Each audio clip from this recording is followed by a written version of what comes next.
জানো, আমি না তোমাকে নিয়ে অনেকটা জেলাসি। তোমাকে নিয়ে অনেকটা স্বার্থপর ভাবতে পারো। তোমাকে কোথাও যেতে দিতে ইচ্ছে করে না। তোমার মুখে অন্য কারো নাম সহ্য হয় না। তোমার মুখে অন্য কারো প্রশংসা সহ্য হয় না। তোমার দিকে অন্য কেউ তাকাবে, তোমাকে নিয়ে অন্য কেউ কথা বলবে, এগুলো আমার সহ্য হয় না। জানো, তুমি কোথাও যাবে, তোমার দিকে একটা ছেলে তাকিয়ে থাকবে, তুমি তার সাথে কথা বলবে, একটা ছেলে তোমার সাথে কথা বলতে আসবে, মানে মাথার মধ্যে নানান ধরনের চিন্তা ভাবনা, এগুলো না অনেকটা খারাপ লাগে। কারণ আমি তোমার নিয়ে অনেকটা জেলাসি, যার কারণে আমি তোমাকে কোথাও যেতে দিতে চাই না। তোমার মুখে কোথাও যাওয়ার কথা শুনলে মনে হয় যে আমার মাথার মধ্যে আকাশটা ভেঙে পড়ে, মাথার মধ্যে নানান ধরনের উল্টো পাল্টা চিন্তা ভাবনা ঘোরাঘুরি করে। তোমার মুখে কোথাও যাওয়ার কথা শুনলে আচমকে আমার মন খারাপ হয়ে যায়। কেন, এগুলা হয়তো বা তোমার কাছে একটা সমস্যার মতন হতে পারে যে হ্যাঁ, তুমি আমার এখানে যাইতে দাও না, ওইখানে যাইতে দাও না।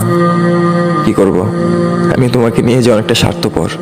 এখানের খারাপ লাগাটা আমি তোমার কাছে এক্সপ্লেন করতে পারবো না, ওই রকম ওয়ার্ড আমার কাছে নেই, যার কারণে এটা তোমার কাছে অনেকটা বড় সমস্যার মতো মনে হতে পারে।